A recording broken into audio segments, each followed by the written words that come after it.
kasisilos! Have a good day everyone! Tayo ay magluluto ng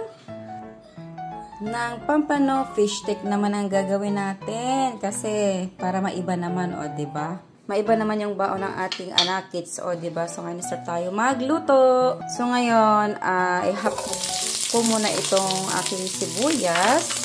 Half cook lang muna siya kasi ito yung last natin ilalagay. Then lagyan natin ng konting seasoning liquid para may lasa-lasa siya, o diba? Ay. So ito pwede na natin siyang tanggalin. So ito yung ating half cook na sibuyas. Ngayon naman ay mag-isa na tayo ng garlic, o diba? Kamayin ko na para better. Walang masasayang. So ayan. Shake lang natin ng konti. Kasi guys, gagawa tayo ng sauce. So ating soy sauce.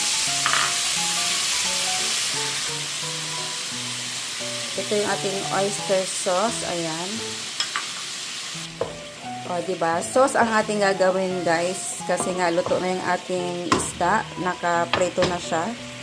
So ngayon maglalagay ako ng konting water. Ayan. Para may sabaw yung ating saucy fish stick pampano. Maglagay tayo ng konting black pepper. And then, mag-squeeze tayo ng half lemon. Dito ko na siya nilagay. Diniretso ko na siya. Diba? Para kasama yung kamay ko. Para masarap-sarap.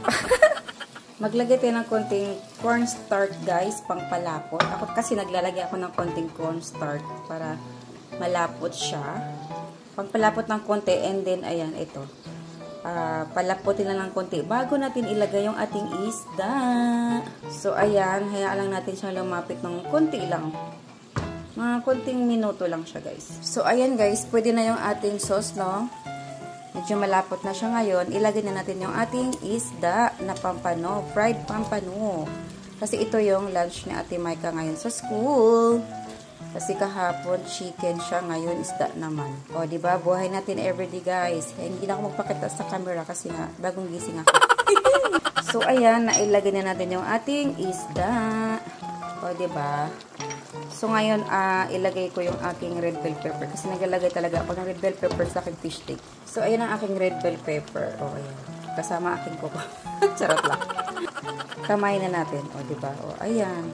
Talaga po nag-fish stick ako guys, ay talagang may red bell pepper. So, para maiba naman natin luto. So, ibang luto namang klase ang ating pampano kasi more on gusto niya sinigang. So, ngayon naman, naisip ko, fish stick ko naman. Diba? Para maiba naman ang kanya kakainin sa pampano, hindi lang sinigang. Diba? Gawa-gawa para ng mami. So, ngayon guys, maglagay ako ng parsley flakes ang ating fish stick. Ayan. And then the last, ito na yun guys, yung ating half cook na onions. So, ayan guys, nailagay na natin yung ating half cook na onions.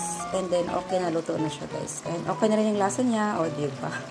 Dahil lang siya kasimple at kadali. Lutuin yung ating fish stick pampano. Para maiba naman ang luto sa pampano. Diba?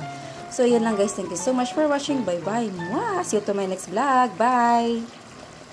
Thank you for watching.